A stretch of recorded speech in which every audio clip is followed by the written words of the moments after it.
সকাল 10:30। দোতলার সিঁড়ি বেয়ে নিচে নামছিল আরশ।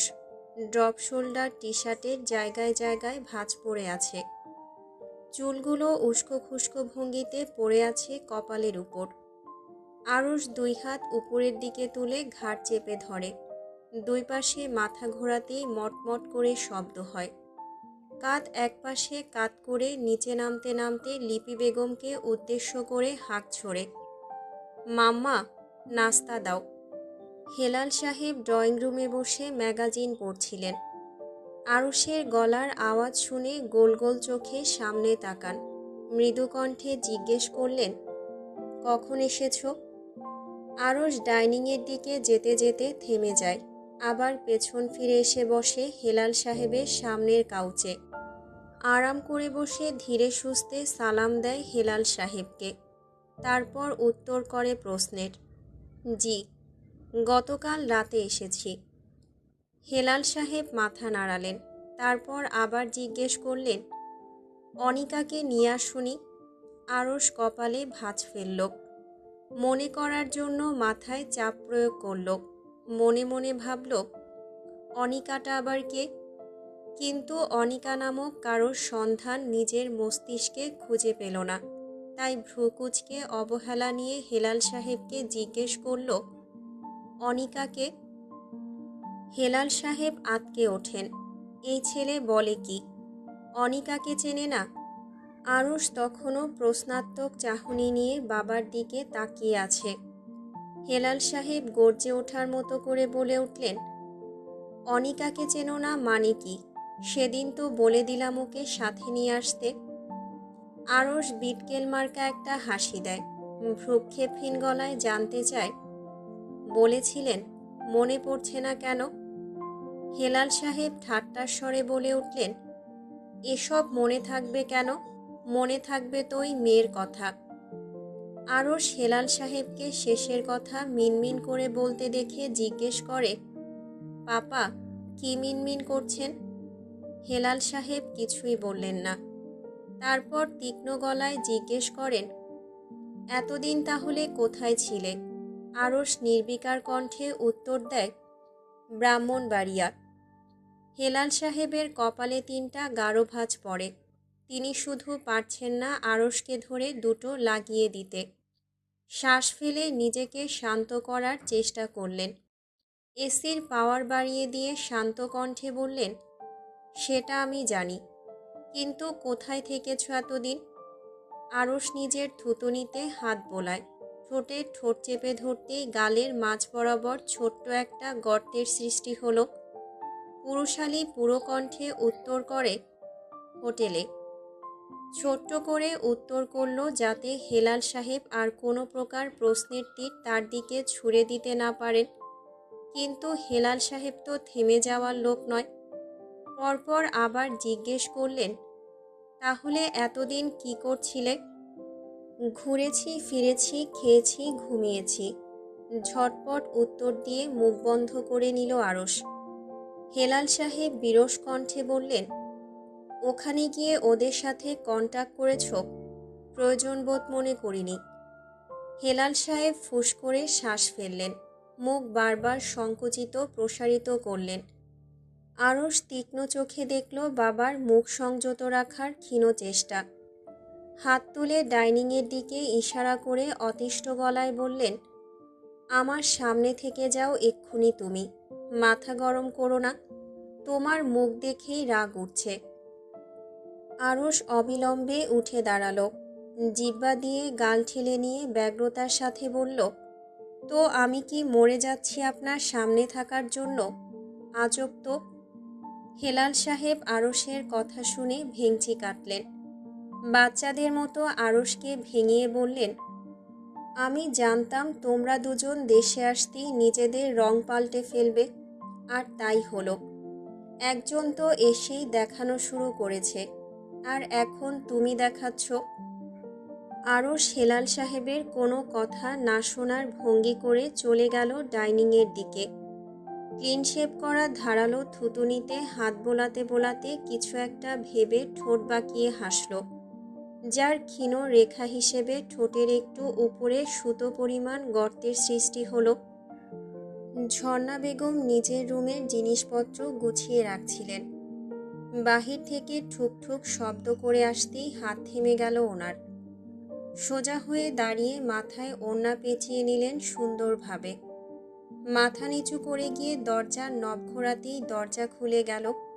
একটু ফাঁক করতেই ঝর্ণা বেগমের অক্ষিকোটরে ভাসল সুফি খাতুনের মুখ। আর তা দেখেই মাথায় চলে আসলো হাজারো চিন্তার বাহার। সুফি খাতুন সচরাচর আসেন না এদিকে, সারাদিন পড়ে থাকেন নাসির মঞ্জিলে। আজ হঠাৎ ওনার উদ্ভব নিজের রুমের সামনে দেখে উদ্ভট লাগলো তার কাছে, তাই জিজ্ঞেস করলেন ঝর্ণা বেগম, হঠাৎ এখানে ফুপি, কোনো প্রয়োজন আপনার? ঝর্ণা বেগম কথা শেষ করার আগেই ঠেলে ভেতরে ঢুকে গেলেন সুফি খাতুন। ঝর্ণা বেগম কিছুক্ষণের জন্য থমকে গেলেন নিজ জায়গায়। এটা কোন ধরনের ব্যবহার? তারপর আবার নিজেকে শুধরে নিয়ে বললেন, এই ব্যবহারই সুফি খাতুনের কাছ থেকে আশা করা যায়। নিজেকে সামলে নিয়ে গিয়ে বসলেন বিছানায় সুফি খাতুনের পাশে। মৃদু কণ্ঠে আবারও জিজ্ঞেস করলেন, কোনো সমস্যা ফুপি? সুফি খাতুন হাহুতাশ করে বললেন, সমস্যা বলে সমস্যা, বিরাট সমস্যা। ঝর্ণা বেগম অজানা কোনো খারাপ জিনিসের পূর্বাভাস পেলেন, তাই এক নিমিষে মুখটা কাদো কাদো করে ফেললেন। ধরফর করা বুক নিয়ে কাঁপা কাঁপা গলায় জিজ্ঞেস করলেন, কি হয়েছে ফুপি? ইরহাম কোনো খারাপ কাজ করেছে?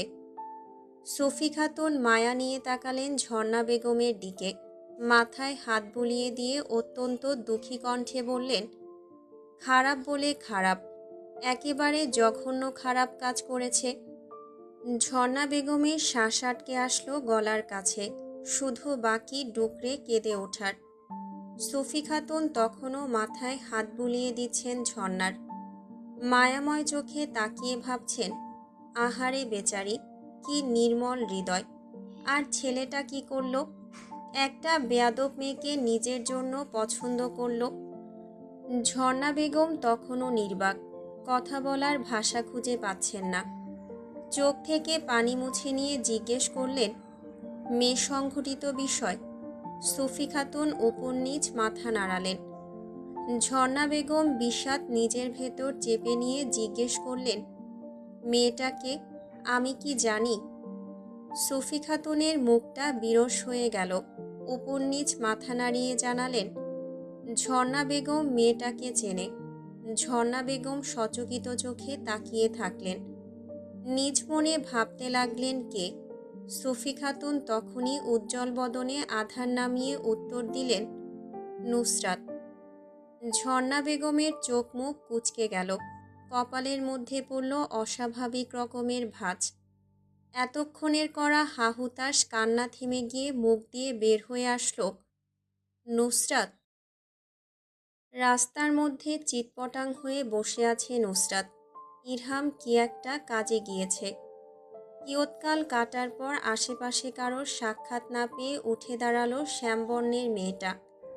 ভাবনায় চলছে বাড়িতে ঢুকেই কিভাবে ইসরাতকে বিরক্ত করা যায়, তাই অন্যমনস্ক হয়ে হাঁটছিল। এক হাতে পায়ের স্লিপার জোড়া। হঠাৎ পায়ের নিচে তুলতুলে কিছুর অস্তিত্ব পেতেই ছিটকে সরে গেল নুসরাত। চোখে মুখে স্পষ্ট ভয়ের ছাপ। ভয় পাওয়ার কারণ মনে করেছিল সাপে পা দিয়ে দিয়েছে। যখন দেখল না, সাপ নয়, একটা বিড়াল, তখন তার ইচ্ছে করলো বিড়ালের বাচ্চাকে ধরে একটা মাথায় তুলে আছাড় মেরে দিতে। রাগী চোখে বিড়ালের ছোট্ট বাচ্চাটার দিকে তাকিয়ে নুসরাত তেড়ে গেল, হাতে তুলে নিল থাবা মেরে। হঠাৎ মনে হলো, এই মাসুম বাচ্চাটাকে আছাড় মেরে লাভ কি তার? ওহো, আছাড় টাছাড় মারা যাবে না, এটাকে বাড়িতে নিয়ে গিয়ে আম্মাকে জ্বালানো যাবে। যেই ভাবা সেই কাজ। বিড়ালটাকে হাতের তালু দিয়ে চেপে ধরল। বিড়ালটা মিউ মিউ করে ডাকছে, সেদিকে নুসরাত পাত্তা দিল না। বিড়ালের সাথে কথা বলল, আরে শালা, মিউ মিউ করো কেন? তোমাকে আমি বাড়িতে নিয়ে বিস্কুট খাওয়াবো, চুইংগাম খাওয়াবো, চকলেট খাওয়াবো, ক্যাট ফুড খাওয়াবো, আমার আম্মার পুরো ফ্রিজ তুলে তোমাকে খাওয়াবো। তবুও মিউ মিউ করে আমার মাথা নষ্ট করো না তো, চুপ করে থাকো। বেশি কথা বলা আমি একদমই পছন্দ করি না। বিড়ালটা নুসরাতের দিকে তাকিয়ে থেকে মিউ মিউ করতে লাগলো। শরীর পর্যন্ত বেচারা নাড়াতে পারছে না। নুসরাত এমনভাবে চেপে ধরায়, তাই করুণ চোখে তাকিয়ে নিজের অসহায়ত্ব প্রকাশ করছে। বিড়ালটা একটু সুযোগ পেলে লাফঝাঁপ মারার চেষ্টা করছে, তাই নুসরাত অতিষ্ঠ হয়ে আঙুল তুলে বিড়ালের বাচ্চাটাকে শাসাচ্ছে। একদম বেয়াদবি করবা না। আমি যদি আরেকবার দেখি বিলায়ের বাচ্চা তুমি নাচানি কুদানি করছো, তাহলে এইখান থেকে ধাক্কা মেরে ফেলে দেব। মনে রেখো, আমি যা বলি তাই করি। বিড়াল মিউ মিউ করে উঠল। নুসরাত ঠোঁটে আঙুল রেখে চুপ থাকতে বলল। বেচারা বিড়াল বুঝল না নুসরাত তাকে চুপ থাকতে বলছে, তাই মৃদু শব্দে মিয়াও মিয়াও করে উঠল বারংবার। অন্যমনস্ক হয়ে হাঁটায় পাশের ব্যক্তিকে নুসরাত তখনও খেয়াল করেনি। আবির গত 2 মিনিট যাবৎ নুসরাতের পাশাপাশি হাঁটছে। রাস্তার দিকে তাকাতেই নিজের ছায়ার সাথে আরেকটা ছায়া দেখতেই তড়াক করে নিজের পাশে তাকালো। আর তখনই চোখাচোখি হলো আবিরের সাথে। আবির নুসরাতকে ব্যঙ্গাত্মক গলায় জিজ্ঞেস করল, কি এখানে কাজ করো? নুসরাত নিজের মুখ ওড়না দিয়ে ঘষে মুছে নিল। আবিরের দিকে শান্ত চোখে তাকিয়ে থাকল। এই মুহূর্তে এই বেটা আবিরকে মোটেও পেটানোর ইচ্ছে নেই, তাই নিজের মুখ বন্ধ রাখা ভালো মনে করল। কথা বললেই খচ্চরটা হেসে মাথা গরম করে ফেলবে। নুসরাতের অতর্কিত ভাবনা ভেদ করে আবিরের গা জ্বালানো কথা কানে আসলো তার। কত টাকা বেতন দেয়? নুসরাত কথার উত্তর দিল না। পা চালিয়ে চলে যেতে নেবে আবির শুধালো, আমাকে পাত্তা দিচ্ছ না? তুমি জানো আমি কে? তুমি চাইলে তোমার কাজের ব্যবস্থা ভালো একটা বাড়িতে করে দিতে পারি। নুসরাত মুখ ঝামটা মারল আবিরকে। 2 চোখ উল্টে নিয়ে উত্তর দিল, আমি জানতেও চাই না তুই কে। তাছাড়া তুই কি আমার কাজের ব্যবস্থা করে দিবি? নিজেই তো মানুষের পেছন পেছন ঘুরে চাকরি বাঁচিয়ে রেখেছিস। শোন, একটা কথা বলি তোকে, তোর 4-5 মাসের বেতন আমার একটা পারফিউমের দাম। লেভেল কোথায় বুঝেছিস আমার? নুসরাত তাচ্ছিল্য ভরা কণ্ঠে কথা শেষ করল, যা খুব শক্তভাবে আবিরের গায়ে লাগল। আবির আঙুল তুলল নুসরাতের মুখের সামনে। নুসরাত আঙুলটা আলগোছে নিজের হাত দ্বারা নিজের মুখের সামনে থেকে নামিয়ে দিয়ে ধমকি দিয়ে বলে উঠল, স্পর্ধা করবি না আমার সামনে আঙুল তোলার। মনে নেই কি বলেছিলাম? হয়তো মনে নেই, তাহলে তোকে আবার মনে করিয়ে দেই। বলেছিলাম আমার সামনে আঙুল তুললে সেটা ভেঙে আমি লকেট বানিয়ে গলায় ঝুলিয়ে দেব। শেষবারের মতো বলছি, এবার করেছিস তো করেছিস। আরেকবার যদি আমার মুখের সামনে আঙুল তোলার চেষ্টা করিস, তাহলে তুই নিজে আস্ত থাকবি কিনা তার গ্যারান্টি আমি দিতে পারছি না। চল ফোট। নুসরাত আবিরকে চলে যাওয়ার কথা বলে নিজেই পাশ কাটিয়ে চলে যায়। যেতে যেতে আওড়ায়, মেজাজ খারাপ করার জন্য আমার ঘাড়ে এসে পড়ে সবগুলা। ঝর্ণা বেগম থম মেরে বসে আছেন, কোনো প্রকার শব্দ ব্যয় করছেন না। সুফি খাতুন দ্বিধাদ্বন্দ্বে ভুগলেন।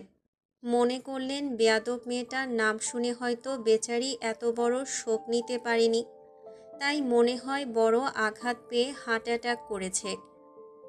হাত তুলে ঝর্ণা বেগমের নাকের সামনে নিলেন সুফি খাতুন। বুঝতে চাইলেন শ্বাস প্রশ্বাস চলছে কিনা। তখনই বাকশূন্য কণ্ঠে ঝর্ণা বেগম বললেন, বেঁচে আছি ফুপি। সুফি খাতুন স্বস্তির নিঃশ্বাস ফেললেন। ঝর্ণা বেগমের পিঠে হাত বুলিয়ে সান্ত্বনা দেওয়ার জন্য কথা তুলতেই ঝর্ণা বেগম থামিয়ে দিলেন। নিশ্চিত হওয়ার জন্য জিজ্ঞেস করলেন, আপনি বলছেন নুসরাতের সাথে ইরহামের কোনো সম্পর্ক আছে, রাইট? সুফি খাতুন মাথা দোলালেন। ততক্ষণে ঝর্ণা বেগমের বুক থেকে মোটা একটা পাথর সরে গিয়েছে। তীব্র বিরক্তি নিয়ে একটা শ্বাস ফেললেন। বিরস কণ্ঠে বললেন, নুসরাতের সাথে ইরহামের সম্পর্ক সম্ভব না। ঝর্ণা বেগমের কথায় মুখ বাঁকান সুফি খাতুন। তৎপর গলায় তাচ্ছিল্য করে জানতে চাইলেন, কেন সম্ভব না? ওরা দুইজন একজন আরেকজনকে জাপটে জড়িয়ে ধরেছিল পার্কে। আমার এই দুই গুণাগার চোখের সামনে আমি দেখেছি। তারপর নুসরাতের সাথে ঢলাঢুলি তো করতেই আছে। নাজমিনকে পর্যন্ত বাদ রাখিনি। ওর সাথে কীরকম মাখন লাগিয়ে কথা বলে। বাবারে বাবা, ওদের বাড়িতে গিয়ে কিচেনে বাসনকোসন পর্যন্ত পরিষ্কার করে রাখে। এই বাড়িতে জীবনে সব করেছিল। কিচেনের আশেপাশে পর্যন্ত যেতে দেখি না তোমার ওই অলস ছেলেকে। শুধু গান্ডে পিণ্ডে গিলে আর নাক ডাকিয়ে ঘুমায়। ঝর্ণা বেগম নিজের নিচের দিকে রাখা মুখটা উপরে তুললেন। বিরক্তি চেপে গিয়ে কণ্ঠে শক্ততা এনে আওড়ালেন, ফুপি, বলছি না সম্ভব না। তারপর আপনি কিসের সাথে কিসের জোর মিলাচ্ছেন? আমার কথা তো আগে শুনে নেবেন। সুফি খাতুন কথা কেটে দিয়ে বললেন, আরে ঝর্ণা, তুমি বুঝতে পারছো না। ওরা মা মেয়ে সবগুলো মিলে তোমার ছেলেকে আত্মসাৎ করার। ঝর্ণা বেগম ক্ষুব্ধ চোখে তাকালেন। হাত দিয়ে বিছানার চাদর চেপে ধরে বলে উঠলেন, ইরহাম নুসরাতের দুধ ভাই। ঝর্ণা বেগমের কথা শেষ হতেই সুফি খাতুনের কথা গলায় আটকে গেল। চোখের পলক ফেলে অবাক কণ্ঠে জিজ্ঞেস করলেন, কি বললে? আবার বলো। ঝর্ণা বেগম ভারী স্বরে আবার রিপিট করে বললেন, নুসরাতের দুধ ভাই ইরহাম। ফুস করে উড়ে গেল সুফি খাতুনের হম্বিতম্বি। হতবিহ্বল চেহারা নিয়ে হাঁ করে চেয়ে রইলেন ঝর্ণার দিকে। মুখে স্পষ্ট অপ্রস্তুত ভাব ফুটে উঠেছে। মিনমিন করে সুফি খাতুন বলেন, আগে বলবে তো? ঝর্ণা বেগম কটমট কণ্ঠে প্রশ্ন ছুড়ে দিলেন, আপনি কি বলার সুযোগ দিয়েছিলেন? সৈয়দ বাড়ির মধ্যে ইসরাত আর ইরহামের গানের গলা সব থেকে ভালো। নুসরাত আর মম এই বিষয়ে ডাব্বা। মম তবুও পড়ায় ভালো, কিন্তু নুসরাত, সে কোনো কিছুতেই ভালো না। নুসরাতের মতে এটাই নাকি তার বিশেষত্ব। তারপরও নুসরাত মনে করে সব দিক দিয়ে সে পারফেক্ট। নাসির মঞ্জিলের ছাদের মাঝখানে সুইমিং পুলের একপাশে কিছু ফুলের গাছ আর একপাশে বসার জায়গা। পুলে পা ডুবিয়ে বসে আছে সৈয়দ বাড়ির 3 সদস্য, দুষ্টু 3 সদস্য। নিজাম শিকদারের মতে সৈয়দ বাড়ির 3 নমুনা নুসরাত, ইরহাম, আহান। ইসরাত পা ভেজায়নি, সে মাদুরে পা গুটিয়েই বসে। ইরহাম নিজের পা তুলে ফেলল পানি থেকে। মাদুরে আসন পেতে বসতে বসতে গিটারে আঙুল চালালো। ঠোঁটে লেগে আছে মৃদু হাসি। অন্যান্য মেয়েদের ব্যাপারে যতই ভণ্ড হোক ইরহাম, গানের গলা বরাবরই ভালো তার। গিটারে আঙুল চালাতেই সুর ভেসে উঠল। তার সাথে ইরহামের পুরুষালী গলার আওয়াজ। মেঘের খামে আজ তোমার নামে উড়ো চিঠি পাঠিয়ে দিলাম, পড়ে নিও তুমি, মিলিয়ে নিও, খুব যতনে তা লিখেছিলাম। নুসরাত আর আহানও পা তুলে মাদুরে বসল। দুজন গানের তালে তালে নিজেদের মাথা দোলাচ্ছে। আহান শরীর ছেড়ে দিয়ে নুসরাতের কাঁধে মাথা রাখল। ইসরাত মৃদুস্বরে ইরহামের সাথে গানের লাইনগুলো আওড়াচ্ছিল। ইরহাম গিটারে হাত চালাতে চালাতে বলল, আপি। ইসরাত ইরহামের পানে চোখ ফিরাতেই ইরহাম তার সাথে গলা মিলাতে বলল, বলতে চেয়ে মনে হয় বলতে তবু দেয় না হৃদয়, কতটা তোমায় ভালোবাসি। ইসরাত ইরহামের তালে গলা মিলাচ্ছে। ঠোঁটে দুজনেরই হাসি। ইরহাম আবারও বলে উঠল, সত্যি বলো না, কেউ কি প্রেমহীনা কখনো বাঁচে?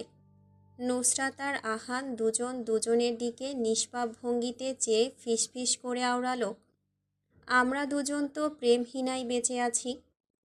কথা শেষ করে দীর্ঘশ্বাস ফেলল। আবারও মনোযোগী হলো ইরহাম আর ইসরাতের গানের দিকে। ইরহাম গিটারের সুর আরও একটু জোরে তুলে নিল। তারপর সবাই একসাথে গিয়ে উঠল, বলতে চেয়ে মনে হয় বলতে তবু দেয় না হৃদয়, কতটা তোমায় ভালোবাসি। পেছন থেকে মমর গলা ভেসে আসলো। গান গেয়ে গেয়ে সবাই পিছু ফিরতেই দেখল ব্যাগ হাতে মম দাঁড়িয়ে আছে। কিছু বলার আগেই দৌড়ে এসে জাপটে ধরল ইসরাতকে। তখনও ইরহাম গান গাইছে, মম গানের সাথে তাল মিলাচ্ছে। ইসরাত অপ্রস্তুত ভঙ্গিতে মমর পিঠে হাত বুলিয়ে এলোমেলো কণ্ঠে জিজ্ঞেস করল, হঠাৎ তুই এলি কিভাবে? জানাসনি কেন আসছিস? মম অভিমানী কণ্ঠে জিজ্ঞেস করল, আমি এসেছি বলে তোমার খারাপ লাগছে? ইসরাত অবাক চোখে তাকিয়ে বলল, আরে খারাপ লাগবে কেন? আমাদের তো আরও বেশি ভালো লাগছে তুই এখানে এসেছিস বলে। মম ইসরাতের গলা জড়িয়ে ধরে আহ্লাদি ভঙ্গিতে কেঁদে উঠল। আহান আর নুসরাত নাক উপরে তুলে মমকে ভেঙিয়ে একসাথে বলল, কোথা থেকে আসছে ন্যাকা চন্দ্র দাস? ইসরাতকে শক্ত চোখে তাকাতে দেখে নুসরাত আরও কিছু বলতে গিয়েও থেমে গেল। মুখ বাঁকিয়ে বসে রইল নিজের জায়গায়। আকাশে জলজল করতে থাকা চাঁদের দিকে একদৃষ্টিতে তাকিয়ে আছে আরশ, চোখ মুখ গম্ভীর। রেলিংয়ে হাত ঠেকিয়ে দাঁড়িয়ে আছে সে। তার পাশে সমান উচ্চতার আরেকজন পুরুষব্বয় দাঁড়িয়ে। রং আরশের থেকে আরও বেশি উজ্জ্বল। ঠোঁটে লেগে আছে সব সময়ের মতো হাসি। ঠোঁটে হাসির অস্তিত্ব রেখে জিজ্ঞেস করল, কি ভাবছিস?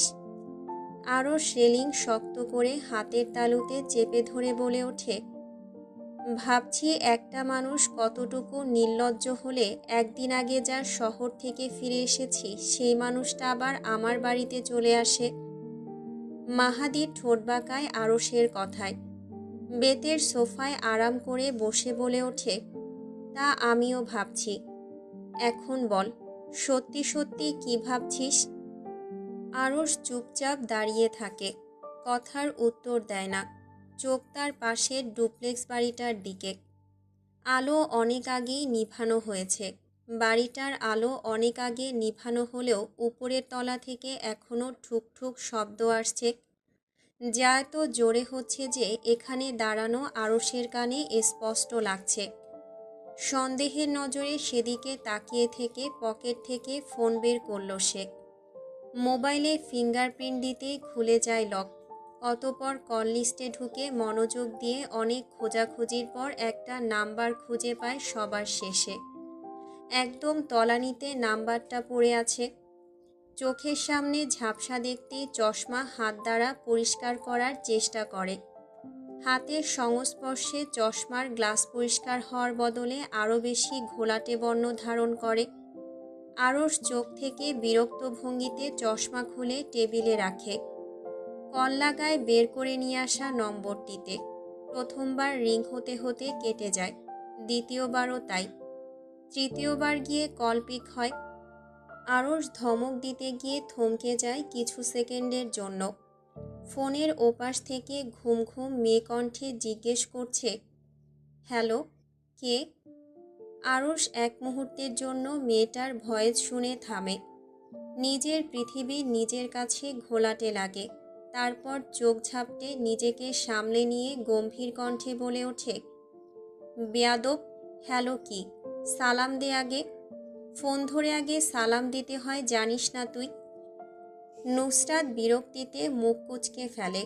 এক চোখ খুলে নাম্বার দেখে, না, নাম্বার চেনে না। তাই ফোন কাটার পায়তারা করে বলে ওঠে, ও মা, কে আপনি? আপনাকে আমি সালাম করতে যাব কোন দুঃখে? আর আরও একটা কথা, অসভ্যের মতো রাত বিরাতে ফোন দিয়ে তুই তোকারি করছেন কেন? আরশ খেপে গিয়ে চোখ ছোট ছোট করে নিল। এক হাত দিয়ে নিজের কপালের উপর পড়ে থাকা চুলগুলো পেছনে ঠেলে দিয়ে জিজ্ঞেস করল, তুই জানিস না আমি কে? আমার বিষয়ে কেউ বলেনি তোকে? আরশের কণ্ঠে ক্ষোভ প্রকাশ পায়। নুসরাতের সোজাসাপটা উত্তর, আমাকে কেউ বলেনি আপনি কে। এখন আপনি নিজেই দয়া করে জানান, কোন দেশের রাষ্ট্রপতি আপনি, যাকে আমার সালাম দিতে হবে? আরশ ফোঁস করে শ্বাস ফেলল। রাগী গলায় বলল, বেয়াদব মেয়ে, আমি তোর জামাই বলছি। বেয়াদব তো আপনি। রাতের বেলা মানুষকে ফোন দিয়ে ডিস্টার্ব করছেন, আর সাথে বলছেন আমার জামাই হন আপনি।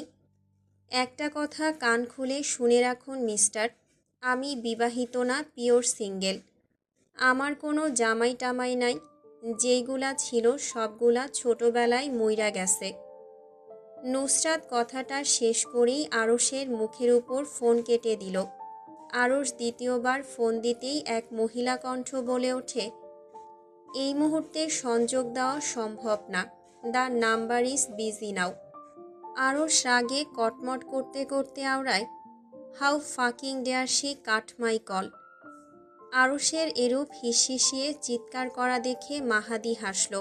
ঠোঁট বাঁকিয়ে ঠাট্টা করে আরশকে বলল, ওর প্রতি আমার কোনো অনুভূতি নেই, ও শুধু আমার দায়িত্ব। মাহাদি সূক্ষ্ম খোঁচাটা আরশকে ছুঁড়ে দিয়ে নিষ্পাপ মুখ বানিয়ে বসে রইল। আরশকে তার দিকে হিংসাত্মক বাঘের মতো চেয়ে থাকতে দেখে পকেট থেকে ফোন বের করে নিল। ভাব করল সে কিছুই বলেনি। ঠোঁটে ব্যঙ্গাত্মক হাসি ঝুলিয়ে মোবাইল স্ক্রল করতে লাগলো, আর বারবার আরশকে জ্বালানোর জন্য একটাই কথা ফিসফিস করে আরশের শোনার মতো করে আওড়ালো, ও আমার দায়িত্ব, এর বেশি কিছু না, ও আমার দায়িত্ব। হা হা। হাসির তোড়ে মাহাদির সারা শরীর দুলে উঠল। আরশ গর্জে উঠে তেড়ে এসে মাহাদির কলার চেপে ধরে বলল, চুপ, একদম চুপ। মাহাদি নিজের হাসি থামাতে ব্যর্থ হলো। সারা গা দুলিয়ে হাসতে হাসতে আবারও আরশের কথাটার কপি করে বলল, ও আমার দায়িত্ব, এর বেশি কিছু না, হা হা। নাসির মঞ্জিলের ড্রয়িং রুমের দেয়ালে থাকা ঘড়িটা টিকটিক করে চলছে। সেকেন্ডের কাঁটা 11:59। কাঁটাটা 60 মিনিটে থামতেই পুরো ড্রয়িং রুম কাঁপিয়ে ঘড়িটা বেজে উঠল। নাসির মঞ্জিলে অবস্থানরত সবাই আজ অলস সময় কাটাচ্ছে। সবাই বললে ভুল, একমাত্র নুসরাতই অলস সময় কাটাচ্ছে। ড্রয়িং রুম সহ পুরো বাড়ি অন্ধকার করে রেখেছে। ড্রয়িং রুমের সাথে লাগোয়া ডাইনিংও অন্ধকার করে রাখা। বড় থাই গ্লাস লক থাকার দরুন বাহিরের আলো ভেতরে ঢুকছে না, আর ভেতরের আলো বাহিরে যাচ্ছে না। এসির পাওয়ার 20-এর ঘরে। ঠান্ডা হাওয়া ভেসে আসছে সুরসুর করে এসি থেকে। সবাই যখন নিজ নিজ কাজে ব্যস্ত, তখনই কলিং বেল বেজে উঠল। মম অলস ভঙ্গিতে আড়মোড়া ভেঙে ঝিমিয়ে ঝিমিয়ে গিয়ে গেটের লক খুলে দিল। তখনই বাড়িতে প্রবেশ ঘটল ইরহামের। তাড়াহুড়ো করে বাড়িতে প্রবেশ করতে করতে নুসরাতের উদ্দেশ্যে হাঁক ছুড়ল, এই কুত্তি, মরেছিস কোথায়? গতকাল রাতে তুই কি করেছিস? নুসরাত মুখ বন্ধ করে ঝুলে শুয়ে থাকলো সোফায়। ইরহামের কথার উত্তর দেওয়ার তাড়া দেখালো না। ইরহাম ঠাউর করতে পারল না আদৌ কি এই মহিলা তার কথা শুনেছে নাকি শোনেনি। তাই রাগী কণ্ঠে দাঁতের কপাটি পিষে জিজ্ঞেস করল, আরশ ভাইকে কি বলেছিস তুই? নুসরাত চোখ তুলে ইরহামের দিকে একবার তাকায়, তারপর হাতের নখের দিকে মনোযোগ সহকারে তাকিয়ে বলে, কাকে কি বলেছি? ইরহাম তিক্ত বিরক্ত হয়ে দাঁড়িয়ে রইল কোমরে হাত দিয়ে। হাত নিষ্পিস করছে ধরে নুসরাতকে কয়েকটা লাগানোর জন্য। হাত আলগোছে প্যান্টের পকেটে ঢুকিয়ে নিল। খামচে ধরে জিজ্ঞেস করল, তুই কিছু বলিসনি? নুসরাত দুই পাশে মাথা নাড়ায়। ইরহাম সামনে এগিয়ে আসতে আসতে বলে, ফোন দেখ। ইরহামের কথা শুনে চোখ বোলায় আশেপাশে মোবাইলের খোঁজে। নিজের আশেপাশে কোথাও খুঁজে না পেয়ে তন্ন তন্ন করে সব জায়গায় খোঁজে। সোফার উপর নিচ খোঁজ করে কোথাও খুঁজে পায় না মোবাইলটা। হঠাৎ মনে হয় ফোন তো তার পকেটেই আছে। তাই নিজের মাথায় একটা গাঁট্টা মেরে ফোনটা পকেট থেকে বের করে ইরহামের হাতে দিয়ে শান্ত গলায় জিজ্ঞেস করে, তোদের ছোট ভাই কি আমাকে ফোন করেছিল? ইরহাম কথা বলে না। লক খুলে কল লিস্টে ঢুকতেই নুসরাত থাবা মেরে নিজের মোবাইল নিয়ে নেয়। ভ্রু একপাশে করে বলল, আমার প্রশ্নের উত্তর দে। ইরহাম আবার থাবা মেরে মোবাইলটা নিজের হাতে টেনে নেয়। রাগী কণ্ঠে বলে, কিসের উত্তর দেব?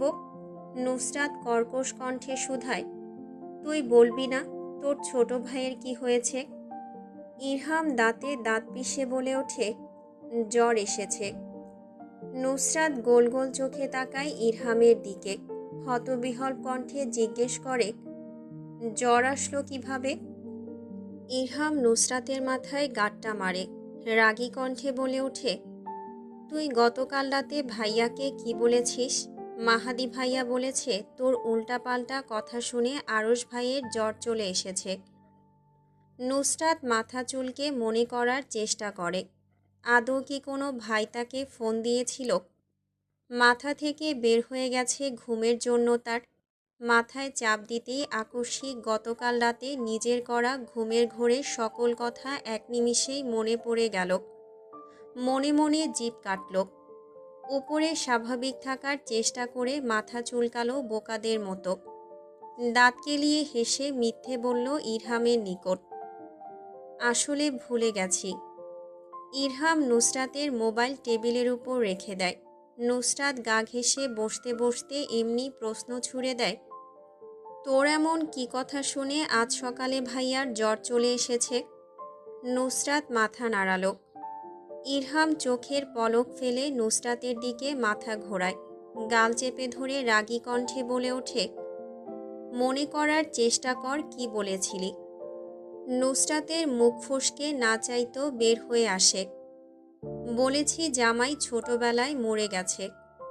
কথাটা শেষ করতেই নিজের জিভ কাটে। চোখ খিচে বন্ধ করে নেয় নিজের বোকামির জন্য। কত বড় গাধা সে! ইরহামের কথা এসে এভাবে ভুল বলে দিল। চোখ মুখ কুঁচকে ইরহামের দিকে তাকিয়ে দাঁত বের করে কার্টুনের মতো হাসল। ইরহামের দুই হাত নিজের আয়ত্তে নিয়ে এসে জিজ্ঞেস করল, থাপ্পড় মেরেছে ওই ব্যাটা তোকে? ইরহামের মুখ কাদো কাদো হয়ে যায়। নুসরাতের হাত থেকে এক হাত ছাড়িয়ে নিয়ে বলে ওঠে, সকালে উঠেই ভাই বাঘের মতো আমার নাম ধরে ডাকতে শুরু করলো। আমি বেচারা ব্রাশ রেখে দৌড়ালাম ভাইয়ের রুমের দিকে। রুমে প্রবেশ করার পর দেখি ওনার বিটকেল বন্ধু মাহাদি ডিভানে বসে আছে। আর চোখে ভাইয়ের দিকে তাকাচ্ছে আর হিহি করে দাঁত কেলাচ্ছে। ভাইকে ওই সময় কীরকম জঘন্য লাগছিল তুই জানিস না। এই গরমের ভেতর ব্যাটা একটা হুডি আর 3/4 প্যান্ট পরে বসেছিল। আমি বাচ্চা শিশু প্রথমে ভাইকে এমনভাবে দেখে ভ্যাবাচাকা খেয়ে গিয়েছিলাম। মনে করেছি কি না কি প্রয়োজন। ব্যাটার মনে হয় কাপড়ের দরকার আছে। মানবতা দেখিয়ে ভাইয়া বলে ডাক দিতেই ওই ব্যাটা এসে ঠাস করে থাপ্পড় মেরে দিল কোনো কথা ছাড়াই। আমি যে ওখান থেকে নড়ব তারও কোনো পথ ছিল না। এরপরে আরেকটা থাপ্পড়, এরপর আরেকটা, এরকম করে পুরো 3টা থাপ্পড় মেরে দিল রে বোন। আমি তো অবাক হই একটা বিষয়ে। নুসরাত ঠোঁটে ঠোঁট চেপে হাসছে। ইরহামের বড় বড় করে তাকানো দেখে হাসি থামানোর চেষ্টা করে। ঢোক গিলে হাসি আটকানোর বৃথা চেষ্টা করে জিজ্ঞেস করে, কি বিষয়ে? ইরহাম গালে হাত দিয়ে ভাবে। ঠোঁট চোখা করে সব বোঝার মতো করে মাথা নাড়াতে নাড়াতে বলে, ওই ব্যাটার জ্বর, কিন্তু এমন থাপ্পড় মারল মনে হলো আমি দুনিয়া থেকে আজকের জন্য বিদায় হয়ে যাব। নুসরাত, তুই যদি দেখতি, চোখ দুটো এরকম লাল হয়ে আছে, টকটকে লাল, যেন কারোর উপরে রাগ আমাকে মেরে কমাচ্ছে। তুই বুঝতে পারছিস? নুসরাত সোফায় মুখ চেপে ধরে হাসল অনেকক্ষণ। ইরহামের প্রশ্নে উত্তর দিল, বুঝেছি। এত খুশি হইও না সোনা। আমি নিশ্চিত হয়ে বলতে পারি ওই রাগ তোর উপর।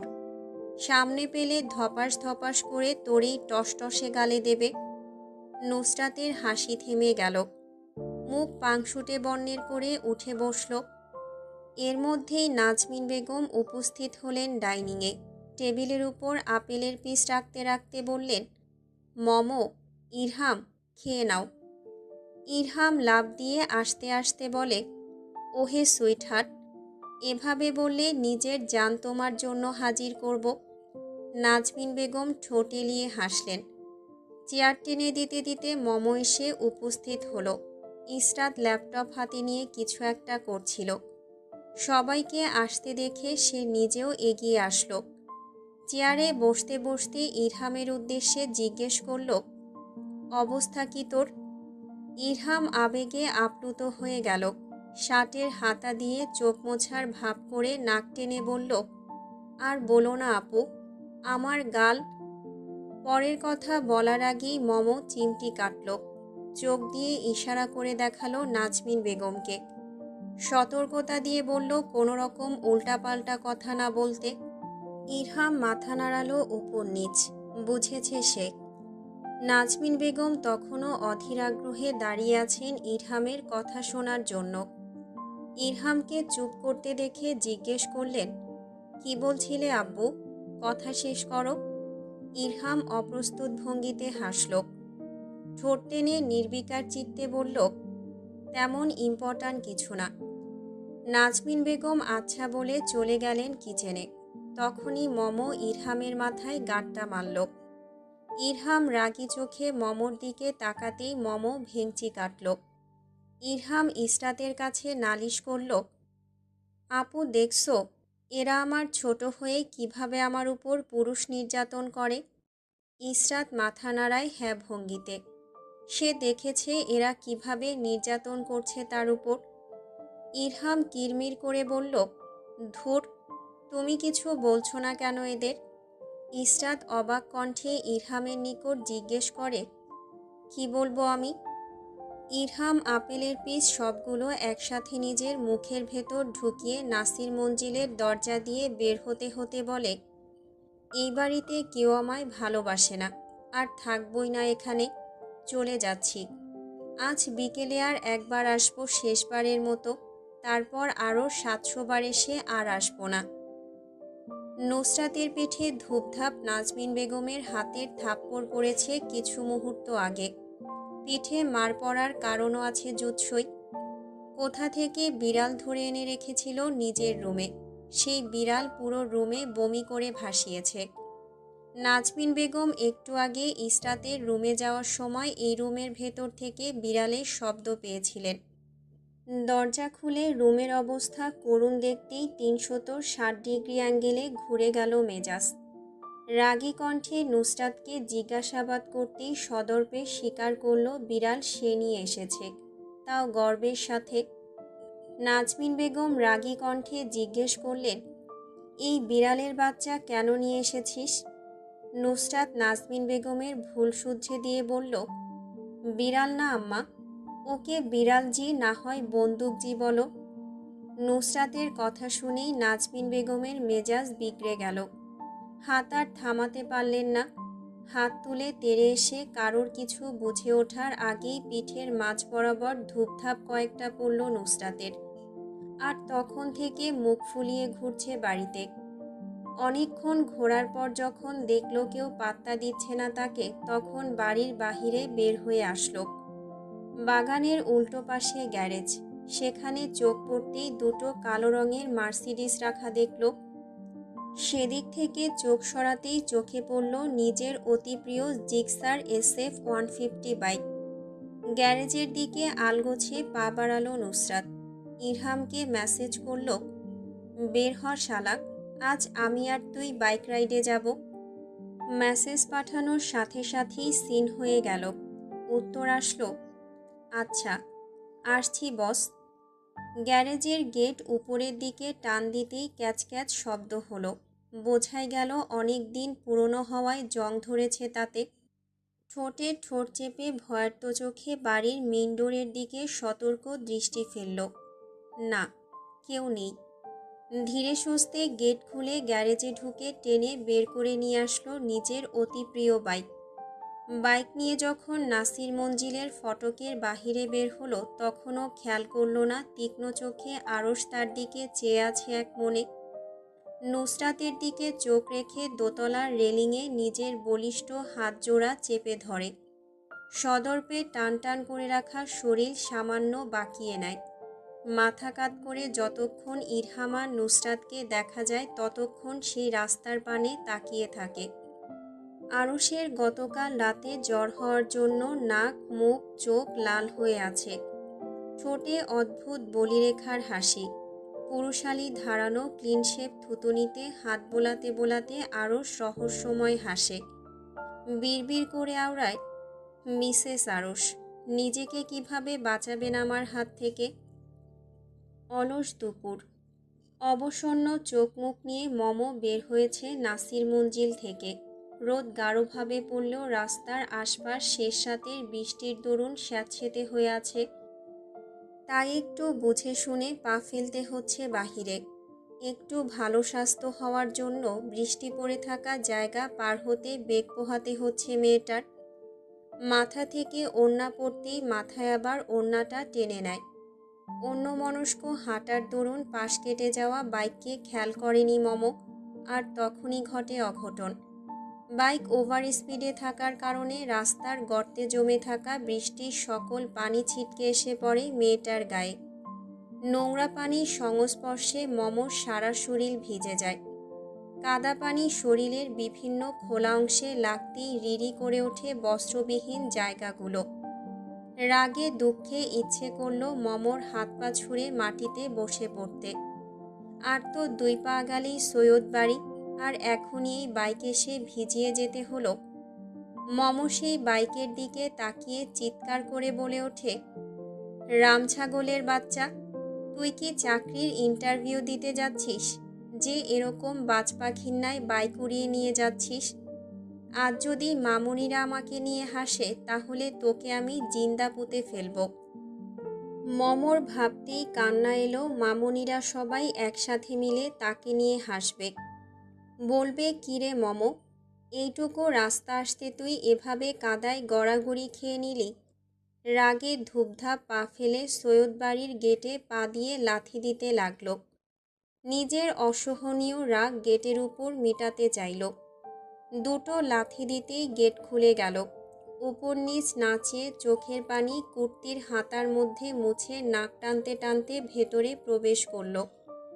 একবারও গেট খুলে দেওয়া ব্যক্তির দিকে তাকানোর প্রয়োজন বোধ করল না। মম কান্না মোছা শেষে নাকে সর্দির উপস্থিতি পেল, তাও আবার কুর্তির হাতার মধ্যে মুছে নিল।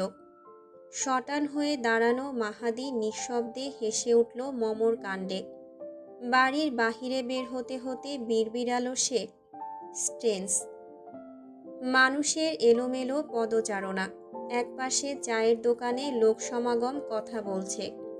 কথা বলা হচ্ছে রাজনৈতিক বিষয় নিয়ে। এক একজনের এক এক মতামত। কোন সরকার থাকলে কি কি বেনিফিট পাওয়া যায়। সবাই নিজ নিজ পছন্দের সরকারের ভালো গুণ তুলে ধরার চেষ্টা করছে। কেউই বসে নেই কারোর অপেক্ষায় কম। সবাই সবার অপছন্দের সরকারের খারাপ কথা বলছে। আর এসব বিষয় নিয়ে কিছুক্ষণ পর পর কথা কাটাকাটি শুরু হচ্ছে সবার মধ্যে। সেই আলোচনায় যোগ দিয়েছেন হেলাল সাহেব। নিজের পাশে বডিগার্ড হিসেবে কারেন্টের খুঁটির মতো সোজা দাঁড় করিয়ে রেখেছেন জাইনকে। জাইনের এইসব বিষয়ে কোনো ইন্টারেস্ট আসছে না। আকস্মিক রাজনৈতিক আলোচনায় এসে যোগ দিলেন নিজাম শিকদার। কথায় কথায় উঠে আসলো তরুণ নেতা নাহিয়ান আবরার পূর্বের কথা। হেলাল সাহেব আগ্রহী কণ্ঠে জানতে চাইলেন, নাহিয়ান আবরার পূর্ব, নতুন নাম শুনছি। রাজনৈতিক মাঠে নতুন নাকি? নিজাম শিকদার মাথা নাড়ালেন। প্রশংসনীয় গলায় বলে উঠলেন, অত্যন্ত ভদ্র একটা ছেলে, এবার বিরোধী দলের হয়ে লড়বে। আমি হলফ করে বলতে পারি নিঃসন্দেহে ওই ছেলেটাই জিতবে, নির্বাচিত হবে মেয়র পদে। হেলাল সাহেব চায়ে চুমুক দেন। চোখের চশমা নাকের ডগা থেকে উপরে ঠেলে দিয়ে জিজ্ঞেস করলেন, কি এমন জাদু করল ওই ছেলে যে আপনি এত প্রশংসা করছেন চাচা? নিজাম শিকদার হাত দিয়ে মাছি তাড়ালেন। নিজের আধপাকা পড়ে যাওয়া মাথার চুলে হাত বোলাতে বোলাতে বললেন, এমনি এমনি প্রশংসা করছি না। ছেলেটা নিঃসন্দেহে একজন ভালো মেয়র হবে। আমাদের বাড়িতে আসলে তোমার সাথে পরিচয় করিয়ে দেব হেলাল। তখন তুমি নিজেও প্রশংসায় পঞ্চমুখ থাকবে ওই ছেলের কথায়। হঠাৎ নিজাম শিকদার কথা থামিয়ে জাইনের দিকে এক পলক তাকালেন। তর্জনী আঙুল জাইনের দিকে তাক করে বললেন, ওই যে আপনার ছেলে, ওর মতোই ভদ্র। হেলাল সাহেব বিরস মুখে এক পলক চেয়ে নিলেন জাইনের দিকে। জাইনের গম্ভীর করে রাখা মুখখানার দিকে তাকিয়ে থেকে গলা নিচে নামিয়ে কারোর না শোনার মতো বিড়বিড় করে আওড়ালেন, ভদ্র না ছাই, দুটোই আমার গুণধর বাপের মতো মিচকে শয়তান হয়েছে। নিজাম শিকদার কানে শুনলেন না হেলাল সাহেবের ফিসফিস করে বলা কথা। কান এগিয়ে নিয়ে এসে শুধালেন, কি বললে হেলাল? পরিষ্কার করে বলো, শুনতে পাইনি। হেলাল সাহেব চোখ মুখ স্বাভাবিক করে জানালেন কিছু বলেননি তিনি। নিজাম শিকদার মাথা নাড়ালেন। জাইন হেলাল সাহেবকে উদ্দেশ্য করে নির্লস কণ্ঠে অনুমতি চাইল। আমার একটু কাজ আছে, আপনারা কথা বলুন, হাফ অ্যান আওয়ারের ভেতর আসছি আমি। হেলাল সাহেব অনুমতি দিতেই জাইন দ্রুত পায়ে চলে গেল রাস্তার ওপাশে। কুর্তি আর জিন্স পরা একটা মেয়ের পিছু পিছু দ্রুত পায়ে হাঁটতে লাগলো। রাশভারী গলায় ডাক দিল, ইসরাত, এই ইসরাত। মানুষের ভিড়ে ইসরাতের কানে গেল না জাইনের সেই ডাক। ইসরাত নিজের পায়ের গতি বাড়িয়ে দিয়ে আরও জোরে হাঁটতে নেবে খড়খড়ে হাতের নরম স্পর্শ পেল নিজের কবজিতে। তড়াক করে পিছু ফিরে থাপ্পড় মারার জন্য হাত উপরে তুলতেই গম্ভীর মুখ জাইনের হাসি হাসি চেহারা চোখে ভাসল। হাত আলগোছে নিচে নামিয়ে নিল। চোখ মুখে ফুটে ওঠা কর্ধ নিভানোর বৃথা প্রয়াস করল। জাইনের হাতের তালু থেকে নিজের কবজি ছাড়ানোর চেষ্টা করতেই জাইন চোখ দিয়ে সতর্ক করল হাত ছাড়ানোর চেষ্টা না করার জন্য। তাই ইসরাতও কোনো অধ্যতপূর্ণ আচরণ করল না। নিজের ভেতরে একটু আগে জমা হওয়া কর্ধ মিলিয়ে নিল এক নিমিষে নিজের মাঝে। ঠোঁটে হাসি রেখা টেনে কিছু বলতে নেবে জাইন ইসরাতের হাত টেনে মানুষের ভিড় নেই এমন জায়গায় এনে দাঁড় করালো। বৃষ্টি ভেজা এই মৌসুমে গলবিলে শুষ্কতা অনুভব করল ইসরাত। ঢোক গিলে নিজের শুষ্ক গলা ভেজালো মেয়েটা। তখনও চুপ করে দাঁড়িয়ে আছে ধৈর্য নিয়ে জাইনের রাশভারী সেই কণ্ঠস্বর শোনার আশায়। জাইন নিজের পকেট থেকে একটা আধ শুকিয়ে যাওয়া ঝরঝরে ফুলের গাছটা বের করে ইসরাতের হাতে যত্ন সহকারে পরিয়ে দেয়। ইসরাত অদ্ভুত চোখে তাকিয়ে থাকলো সেই গাছটার দিকে। পেট ফেটে হাসি আসে শুকনো গাছটা দেখে। তবুও হাসি পেটে চেপে মোলায়েম কণ্ঠে জিজ্ঞেস করে, এই আধ শুকনো গাছটা আপনি কোথায় পেলেন? ইসরাতের কথা শেষ হতেই জাইন নিজের হাতের তালু দিয়ে ইসরাতের গালে স্পর্শ করে। কণ্ঠে মোলায়েমতা এনে গম্ভীর গলায় জিজ্ঞেস করে, পছন্দ হয়েছে আপনার? ইসরাত উপর নিচ মাথা নাড়ায়। ঠোঁট কামড়ে হ্যাঁ কথাটা বলতে গিয়ে মৃদু শব্দে হেসে ওঠে। জাইন নিজেও ইসরাতের সাথে হেসে ওঠে। শব্দ হয় না সেই পুরুষালী হাসির, শুধু একটু বলিরেখা দেখা যায় শুভ্র সেই মুখে। ঠোঁটের দুই পাশে হাসির রেখা পড়ে, তাও আবার নিমিষে উধাও হয়ে যায় চাপদাড়ি দ্বারা আবরণকৃত গম্ভীর মুখের আড়ালে। ইসরাতের হাত নিজের হাতের মধ্যে যত্ন সহকারে নিয়ে উল্টো পথে হাঁটতে হাঁটতে বলে ওঠে, আপনি কি জানেন ইসরাত? ইসরাত গাছডাটা চোখের সামনে ধরে হাত বোলাতে বোলাতে বলে, কি? জাইন ইসরাতের মুখের দিকে তাকায়। শুভ্রবর্ণের মুখ রোদের আলোয় লাল হয়ে আছে। গালগুলো টকটকে লাল, যেন জাইন একটু টোকা দিলেই রক্ত ঝরঝর হয়ে পড়বে। অপার্থিব আদলে মুখে গম্ভীরতা এনে নিজের গ্রীবা হালকা বাঁকিয়ে ইসরাতের কানের কাছে মুখ নিয়ে ফিসফিস করে জানায়, আপনি ফুলের মতো সুন্দর। ইসরাত হাসে। মুখে কিছুটা আগ্রহ নিয়ে জিজ্ঞেস করে, একটা প্রশ্ন করতে পারি? জাইন টান টান সোজা হয়ে দাঁড়ায়, ইসরাতের দিকে আর চোখে তাকিয়ে বলে, একটা কেন, 100টা জিজ্ঞেস করুন। ইসরাত হাসল। জাইনের সাথে চুপচাপ সামনের দিকে না জানা গন্তব্যের দিকে হাঁটতে হাঁটতে জিজ্ঞেস করল, আপনি আমার হাত এমন করে ধরেন যেন একটু শক্ত করে ধরলে আমি ব্যথা পাবো, এর কারণ কি? ইসরাত নিজের মনে প্রশ্নটা সুন্দর করে সাজালেও জাইনের নিকট বলতে গিয়ে অগোছালো হয়ে গেল। মনে মনে জিভ কাটল এই ভেবে তার মতো দামড়ি মেয়ে সামান্য একটা প্রশ্ন করতে গিয়ে এভাবে ঘেঁটে করে দিয়েছে। কি বিশ্রী একটা অবস্থা! লজ্জা, সংকোচ, বিড়ম্বনায় চোখ মাটির দিকে পতিত করল। উপরে তোলার সাহস হলো না। জাইন ইসরাতের নিজের প্রতি এত সংকোচ, লজ্জা, বিরক্তি চুপচাপ দেখল।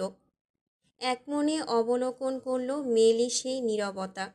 অনেকক্ষণ তাদের মধ্যে নীরবে সময় কাটল। কেউ কোনো কথা বলল না। জাইন ইসরাতকে সময় দিল যাতে নিজের লজ্জা কাটাতে পারে। সময় অতিবাহিত হলো কিয়ৎকাল। তারপরও ইসরাতকে চোখ তুলে তাকাতে না দেখে নিজ উদ্যোগে জাইন এক পা আগালো। যা বুঝল সে, এই মেয়ে এখন আর কোনো কথা বলবে না। নিজেদের ভেতরের অস্বাভাবিক নীরবতা ভাঙা আগে জরুরি, জাইন মনে করল। তাই নীরবতা ভেঙে ইসরাতের তখনকার করা অগোছালো প্রশ্নের উত্তর করল অত্যন্ত মোলায়েম কণ্ঠে। মেয়েরা হলো ফুলের মতো সুগন্ধিময়, কোমল। তাদের স্পর্শ করতে হয় কোমলভাবে। ফুলকে যত ভালোবাসা নিয়ে স্পর্শ করি, কিন্তু সেটা যদি আমি শক্ত হাতে স্পর্শ করি, সেই স্পর্শে ফুলটা নিঃসন্দেহে ঝরে যাবে। আপনি আমার সেই সুগন্ধিময় কোমল ফুল, যাকে আমি যত্ন সহকারে স্পর্শ করি, যাতে আপনি কখনো আমার শক্ত হাতের ছোঁয়ায় মুচড়ে না যান, কখনো যেন আমার এই হাতের স্পর্শে আপনি ঝরে না যান। আপনার এই ফুলের মতো কোমল শরীর আমার স্পর্শে নষ্ট না হয়ে যায়। আপনি আমার নিকট নিঃসন্দেহে ফুলের থেকে বেশি সুন্দর ও কোমল ইসরাত। নিকুশ কালো অন্ধকারে ডুবে আছে ধরণী। সন্ধ্যার আগ মুহূর্ত। বাতাসের তাণ্ডব চলছে চারিদিকে। বৃষ্টি প্রবল আকার ধারণ করে ধেয়ে আসছে উত্তরের দিক থেকে। কিছুক্ষণ পর কালবৈশাখী ঝড় আসার সম্ভাবনা। পাখিরা সবাই পশ্চিম আকাশে উড়ে যাচ্ছে, আশ্রয় নিচ্ছে নিজ নিজ বাসায়। ভয়ঙ্কর সেই প্রলয়ঙ্কারী মেঘের ভয়ে নুসরাত আর ইরহাম নিজেরাও আশ্রয় নিতে ফিরে আসছে নিজ নিজ নীড়ে, নিজেদের একান্ত বাড়িতে।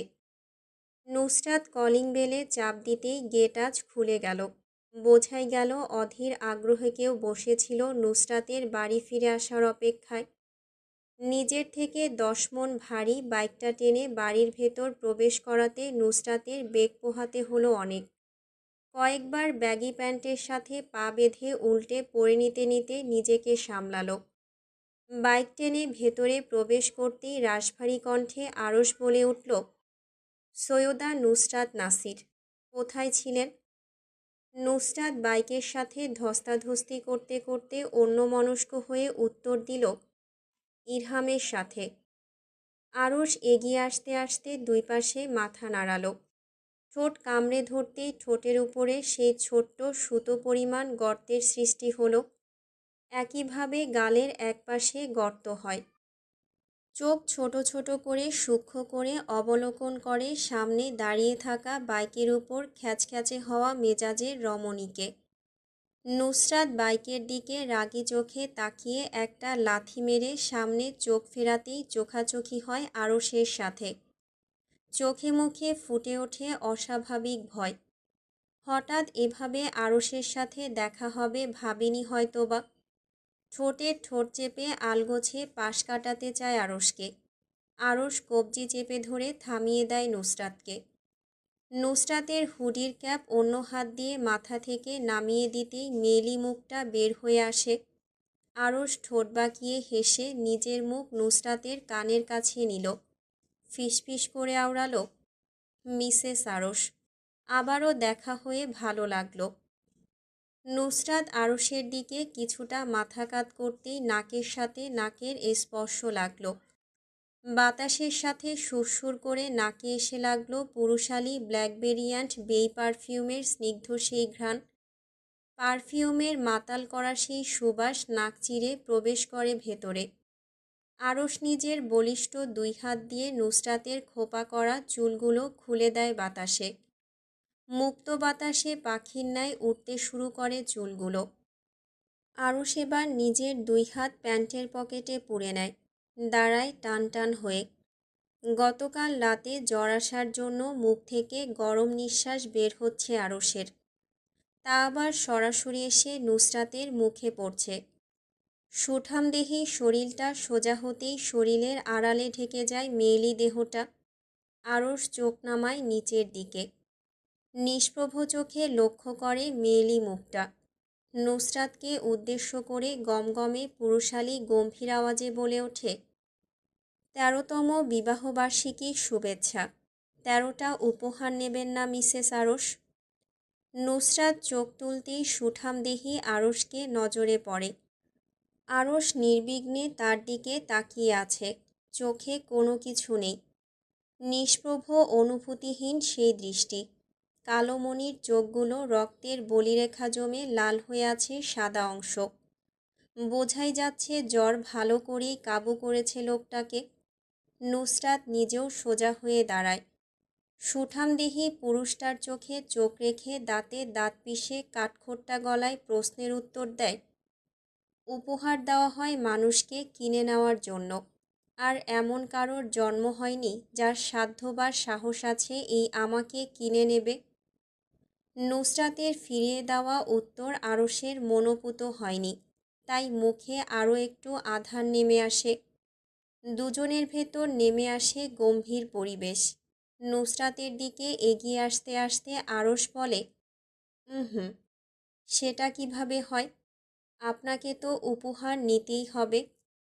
নুসরাত চোখ ছোট ছোট করে নেয়, রাগী কণ্ঠে বলে, আমি নিতে চাই না আপনার উপহার, তারপরও আমি দেব। এটা আপনার পাওনা আমার নিকট থেকে। আরশ জেদি গলায় কথাটা বলা শেষ করে। নুসরাত কিছু বলতে নেবে ঠোঁটে হাত রেখে চুপ দেখায় আরশ। নুসরাত অনীহা নিয়ে দাঁড়িয়ে থাকে, দেখতে চায় আরশ কি উপহার দেয় তাকে। বৃষ্টি ততক্ষণে শুরু হয়ে গিয়েছে, কিয়ৎকাল কেটে যায়। আরশ তখনও সোজা দাঁড়িয়ে নড়চড়বিহীন। বৃষ্টির তোড়ে যখন দুজন ভিজে যেতে শুরু করলো, নুসরাত আরশকে পাশ কাটিয়ে চলে যেতে যেতে আওড়ায়, বৃষ্টিতে ভিজলে আবারও জ্বর আসবে। বাড়ি। কথা শেষ করার আগেই আরশ নুসরাতের কবজি চেপে ধরে, ঠোঁটে হাত রেখে নিশ্চুপ থাকতে বলে। নুসরাত হাত ছাড়ানোর আগেই রাশভারী হাসকি আওয়াজে বলে ওঠে, উপহার নিয়ে যা। এক মুহূর্তে আপনি থেকে আরশ তুইয়ে নেমে আসলো। আরশের এমন রং পাল্টানো দেখে নুসরাত স্তব্ধ বনে গেল।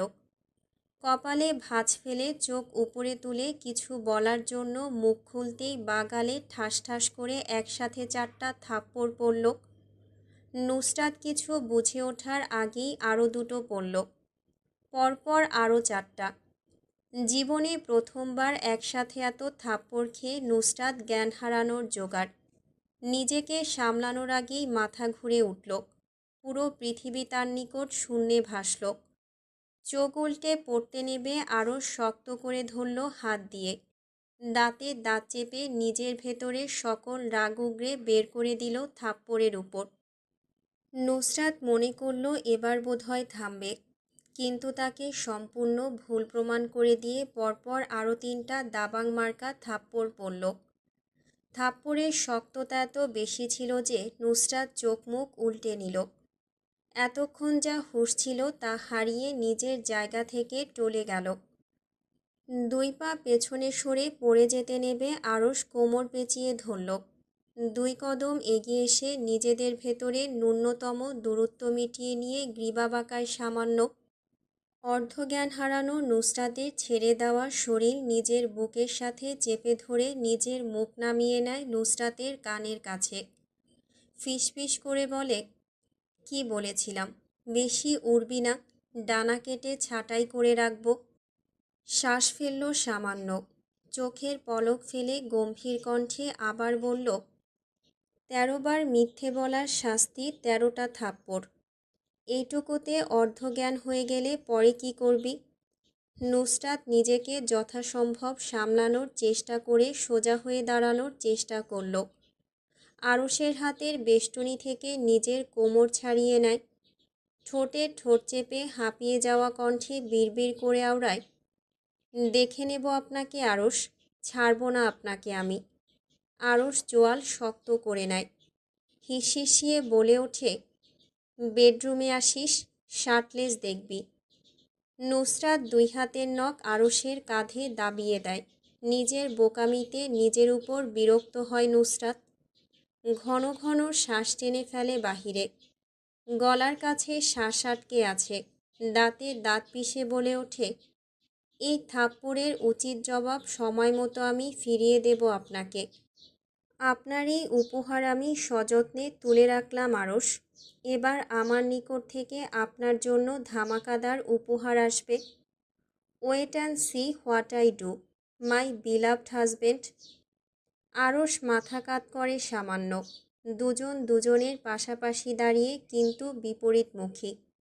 নিজের গ্রীবা সামান্য বাঁকিয়ে নুসরাতের গালে ফু দিয়ে বলে ওঠে, I like your attitude baby, and I will be waiting to see what you do.